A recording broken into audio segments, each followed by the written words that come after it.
untuk menghasilkan sedikit uang gitu ya, supaya saya juga bisa makan KFC. Karena dulu saya mau makan KFC aja saya nggak punya uang gitu. Teman-teman saya bisa pergi ke mall makan KFC gitu ya. Saya nggak bisa Bapak Ibu, karena papa saya nggak punya uang. Saya dititipin uang sekolah tuh satu hari 3.000. 3.000 itu pokoknya pas untuk nasi sama kentang, nggak pakai ayam. Jadi pas-pasan 3.000 gitu, dititipin uang sekolah gitu. Jadi saya juga kepingin dong, kalau kadang-kadang kita kalau makan di kantin pas jam istirahat kan kita lihat, oh kita makan nasi kentang gitu ya. Teman kita ada yang makan nasi pakai kentang pakai ayam gitu. Terus ada yang ayamnya double gitu kan. Nah, untung dulu saya sekolahnya pintar, jadi kadang-kadang teman saya kalau mau nyontek saya minta ayamnya minta bagi satu dong gitu. Saya dulu beasiswa Bapak Ibu. Ya, jadi saya sekolah yang benar karena saya selalu ditanamkan mindset sama papa saya gini, kamu udah miskin, kamu sekolah yang benar. Jangan sampai nanti kamu udah miskin, nggak punya uang, sekolahnya nggak benar, nanti gedenya mau jadi apa? Papa nggak bisa bantu, dia bilang gitu. Ya benar juga ya, karena selalu ditanamkan mindset seperti itu, maka ya saya sekolah yang benar Bapak Ibu. Saya benar-benar sekolah. Saya sekolah itu selalu ranking 1, beasiswa, tidak pernah bayar Bapak Ibu. SMA nggak bayar, temenin dulu, ada yang mau tepuk tangan, temenin dulu. Jadi saya sekolah itu, SMP saya masih bayar, karena SMP itu belum ada beasiswa, SMA-nya saya gratis.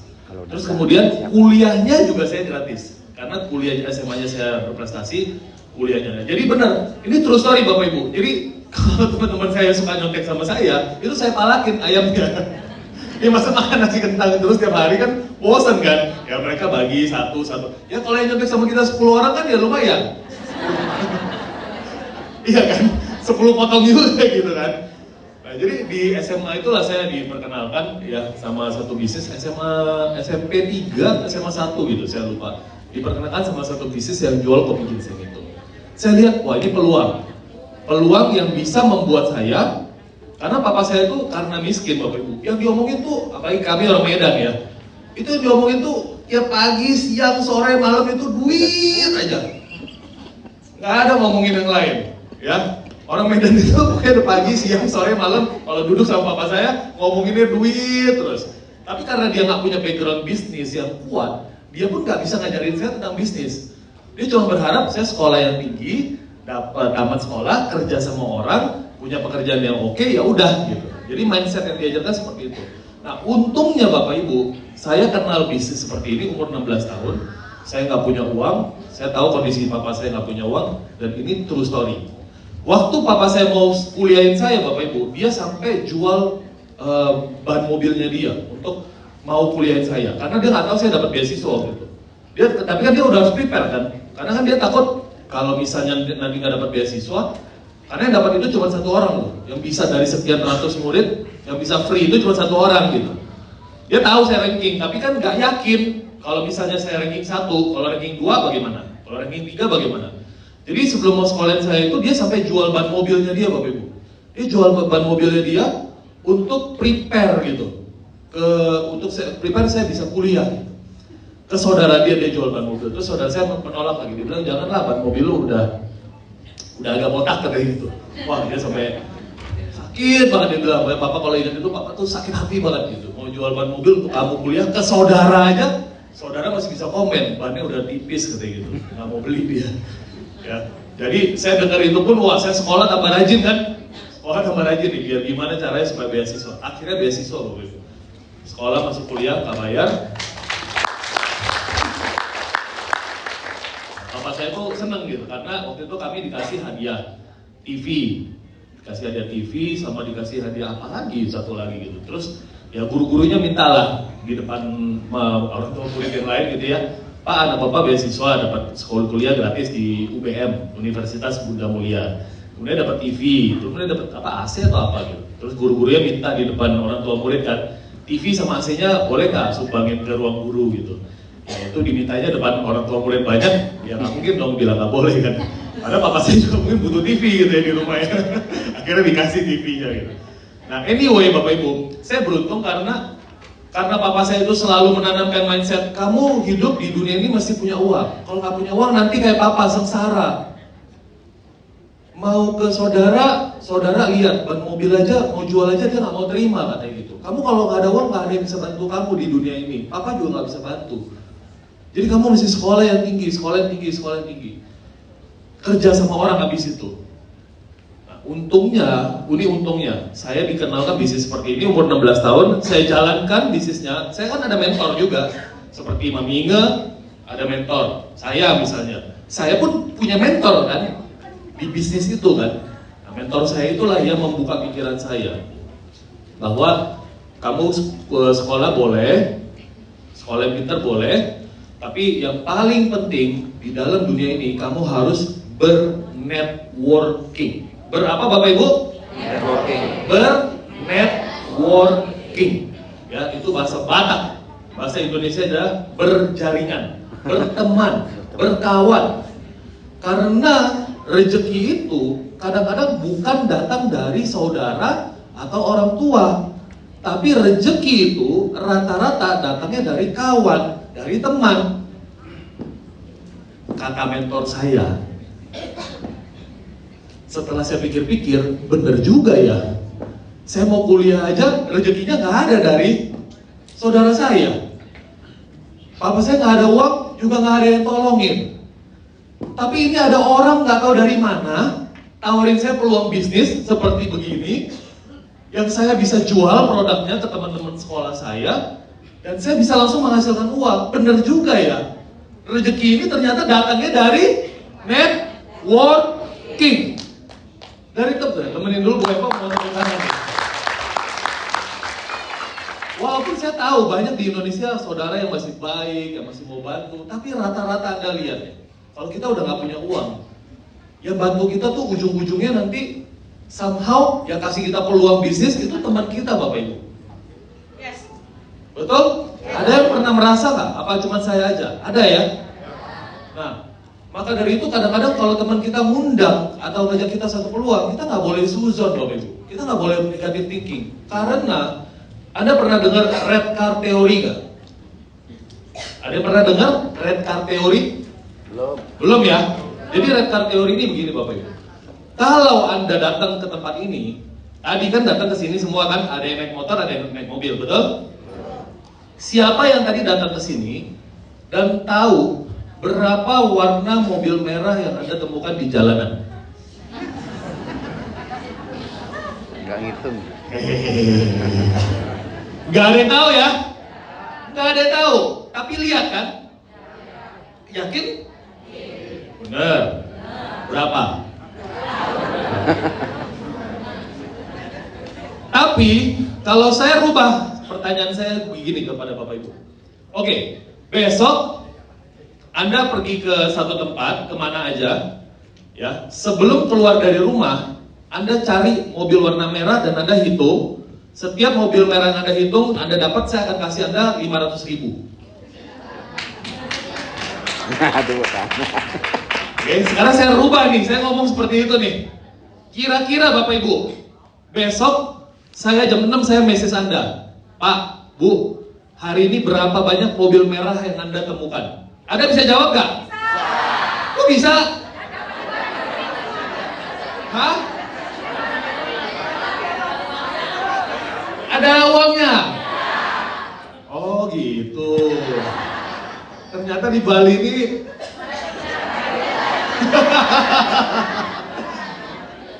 kalau gitu saya harus hati-hati, cincin putar dulu, nanti salaman dapatnya. Nah, itulah red card teori Bapak Ibu. Red card teori itu adalah itu. Artinya Bapak Ibu, Anda bisa temukan mobil merah karena ada peluang. Peluangnya apa? Uang 500.000. Betul?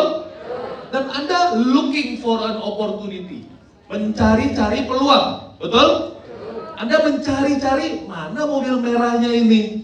Karena kalau dapat, Pak Leri bilang akan kasih 500.000. Betul? Oke. Itu adalah red card theory. Artinya Bapak Ibu, luck. Luck itu hoki. Ada orang bilang hoki nomor 1, betul? Kalau ada orang Chinese tuh bilang hoki take it. Artinya hoki nomor 1 gitu ya. Artinya Bapak Ibu, luck and opportunity, hoki dan peluang akan datang kepada Anda if you are keep looking. Kalau Anda terus mencari peluangnya. Tapi kalau Anda nggak pernah cari, nggak pernah looking, Seperti yang tadi saya tanya kepada Anda datang ke sini lihat mobil merah nggak? Enggak. Karena Anda nggak nyari kan, betul nggak? Tapi ketika Anda cari opportunity, maka opportunity itu akan datang. Hoki itu akan datang Bapak Ibu. Nah, termasuk Anda udah datang ke ruangan ini, Anda luar biasa Bapak Ibu. Berarti Anda bagian dari orang-orang yang masuk ke dalam red card teori ini. Berarti Anda mencari peluang gitu loh. Nah, kalau orang sering cari peluang, maka hokinya itu akan datang. Ya, itulah red card teori. Jadi Anda harus ingat baik-baik. Nah, kemudian saya jadi keinget sama waktu saya kuliah. Akhirnya singkat cerita, saya SMA. Saya SMA 1 kan ditawarin produk kopi ginseng itu kan. SMA 1 saya tawarin teman-teman saya, nggak ada yang mau join. SMA 2, saya jual kopi ginseng itu sama ada pembalut wanita. Saya demokan ke seluruh tetangga saya yang di rumah saya, yang dekat rumah saya, sebelah tetangga-tetangga saya ketok door to door. Saya ketok door to door, pokoknya saya cuma punya misi satu. Saya harus punya gaji dari perusahaan itu lebih besar daripada gaji bulanan guru saya. Saya door to door, tawarin jualan demo softtek, demo estersi, demo apa semua saya demo lah pokoknya. Saya jualan. Akhirnya income saya tembus 20 juta per bulan, SMA 2 Bapak Ibu. Wow. Belum selesai nih. Dari modal income 20 juta per bulan itu saya bawa ke ruang guru karena kan saya kan ranking. Jadi guru-guru ini senang sama saya gitu. Akrab gitu. Saya kasih lihat ke guru-guru saya. Bu, ibu gaji berapa sebulan? 3 juta. Saya punya income 20 juta sebulan, 1 tahun dong jalanin bisnis ini. Ibu gabung yuk, jadi downline saya gitu ya. Saya tawarin gitu ya. Gabunglah semua guru-guru saya Bapak Ibu. Ya paling dari 30 guru yang gak gabung cuma 2-3 gitu. Sisanya 27 guru bergabung. Habis rata Bapak Ibu, anak SMA saya itu semua beli produknya Bapak Ibu. Karena ditawarin sama gurunya kan. Gak berani mereka nolak, kalau nolak nilainya jelek langsung. Dikasih asal-asal, karena guru saya serius menjalankan Bapak Ibu. Bukan iseng-iseng, dia lihat 20 juta satu bulan, wah gaji guru gak bisa segini gitu kan. Semua ditawarkan, sampai di yearbook kami, buku tahunan kami, pas kita lulus, itu sampai ditulis, ini SMA lulusan tahun ini kacau balau, karena guru dan muridnya semua sudah terkontaminasi dengan semut-semut. Kalau itu logonya semut gitu ya, bercanda mereka. Sudah terkontaminasi dengan semut-semut itu gitu, logo perusahaan itu. Nah jadi itu singkat cerita Bapak Ibu, saya basicnya seperti itu. Jadi saya ini bukan anak orang kaya yang mungkin kalau Anda lihat fotonya gitu dari awal, wah ini kayaknya memang udah kaya, ini mirip juga ya Pak ya.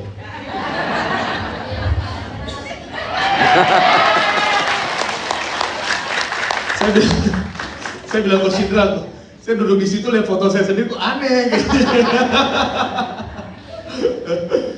Jadi Bapak Ibu, saya ini berasal dari keluarga yang nggak mampu juga, bener-bener nggak mampu, nggak mampunya deh, bener-bener deh Bapak Ibu. Saya pernah jadi kuli panggul juga, angkat spare part di Musatek. Saya udah coba semua hal Bapak Ibu. Tapi yang paling merubah hidup saya adalah bisnis networking, bisnis jaringan.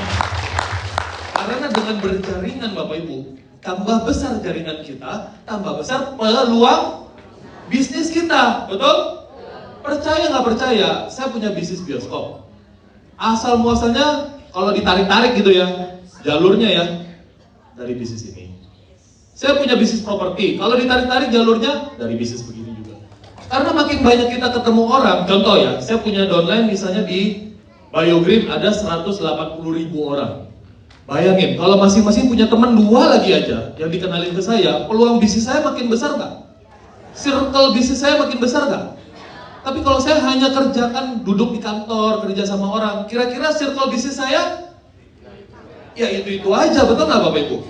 Atau kalau saya buka toko, kalau saya buka toko, pelanggannya ada 1.000 orang, atau nggak mungkin 1.000 lah, 500 orang. Kira-kira circle saya berapa orang? Ya 500 orang itu aja, betul nggak? Tapi kalau di bisnis jaringan ini Bapak Ibu, saya bisa punya circle, yang punya circle, yang punya circle, yang punya circle Bapak Ibu. Jadi sangat luas Bapak Ibu. Dan kalau circle kita sudah besar, seperti saya misalnya hari ini, bukan lagi kita yang mencari-cari peluang Bapak Ibu. Orang kalau tahu network kita besar, orang itu yang akan datang menawarkan peluang kepada kita. Jadi ini saya hanya sharing murni. Saya ini benar-benar dari umur 16 Bapak Ibu jalanin bisnis seperti ini. Maka circle saya ini udah besar Bapak Ibu. Karena saya memang build-nya itu dari umur 16. Tapi bukan berarti ada yang umur 75 tahun terlambat, enggak. Buktinya Mami Inge bisa jaringannya ratusan ribu orang juga. Ya kan? Oke.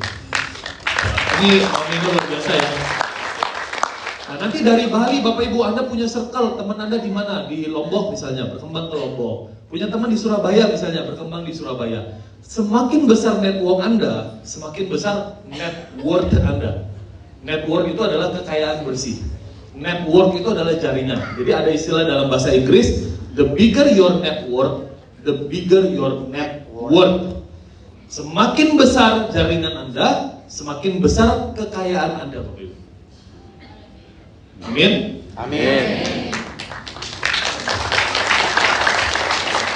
Nah, jadi singkat cerita, saya bisnis itu belajar banyak, jalani bisnis lain, jalani bisnis lain, jalani bisnis lain. Saya 3 kali join MLM, 3 kali dikecewakan. Yang pertama saya kecewa bukan karena perusahaannya jelek, tapi bonusnya, aduh, benar-benar susah nih. Dari 100 mau naik ke 200 itu hampir nggak mungkin, impossible Bapak Ibu. Susah sekali Bapak Ibu. Karena memang sistemnya didesain untuk bukan untuk memperkaya membernya gitu, tapi untuk memperkaya perusahaannya. Makanya perusahaannya bisa punya gedung tinggi, bisa punya gedung di mana-mana, pabrik besar. Tapi kita nih jalanin ini nggak bisa dapat apa-apa gitu. Yang kedua kali, ketiga kali itu murni saya ini di cut, bonus saya di cut sama perusahaan gitu ya. Mami Inge juga waktu itu salah satu, Coach Indra juga ada salah satu. Jadi saya ini 3 kali ikut dan saya trauma Bapak Ibu. Saya nggak mau lagi ikut bisnis seperti ini. Mungkin ada juga di antara Anda yang udah pernah ikut, udah pernah jalanin dan Anda trauma gitu somehow dengan perusahaannya atau dengan siapapun lah di perusahaan itu. Saya juga ngalamin Bapak Ibu, sama seperti Anda. Saya ngalamin. Makanya waktu saya sukses di bisnis konvensional, saya berpikir ini bisnis bagus. Saya harus kembali buka bisnis seperti ini, tapi kali ini misinya bukan untuk memperkaya diri saya, tapi untuk membantu dan memperkaya jaringan saya.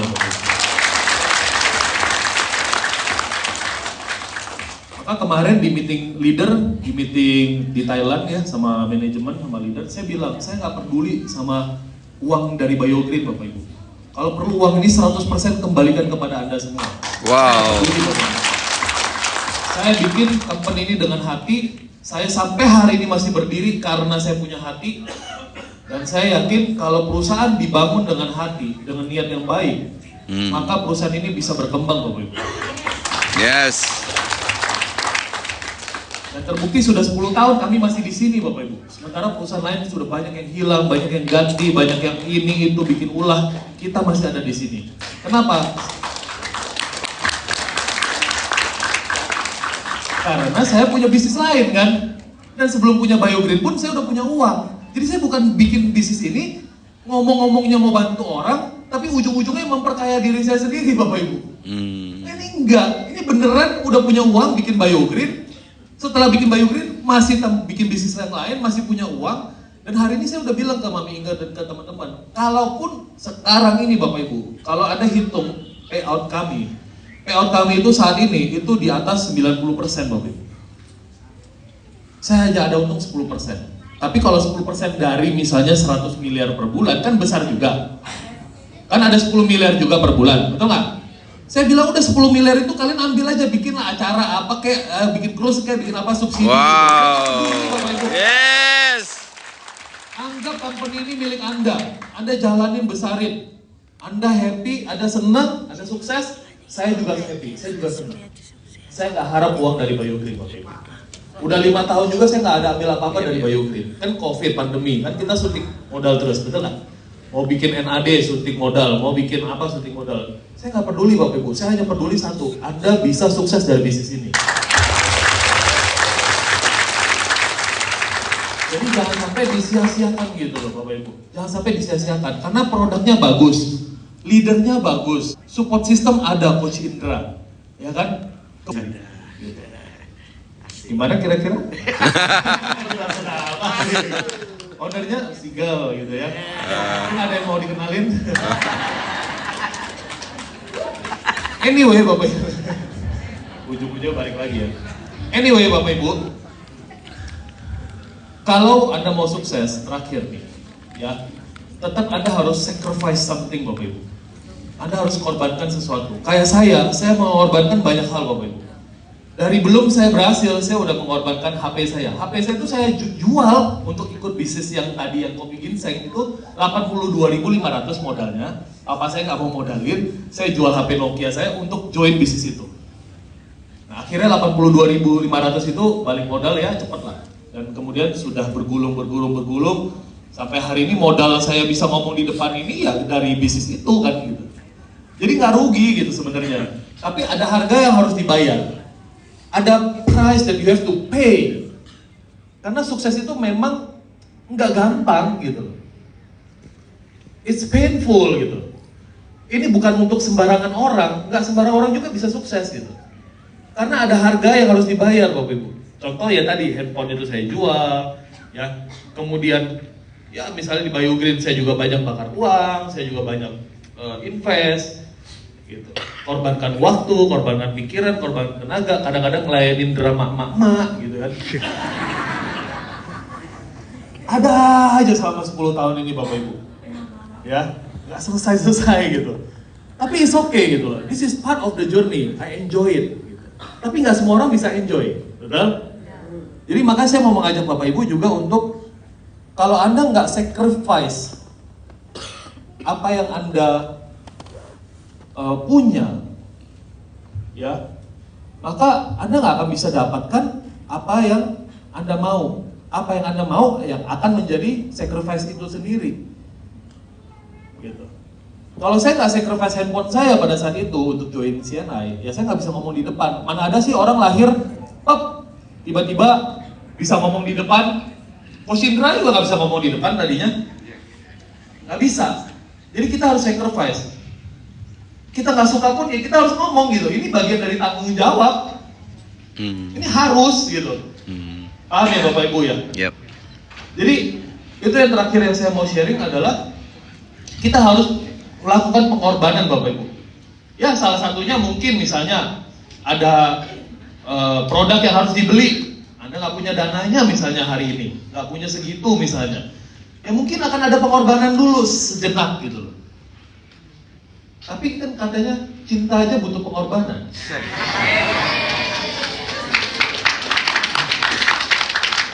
Ayo, siapa yang bapak-bapak dulu waktu deketin istrinya pengorbanannya banyak?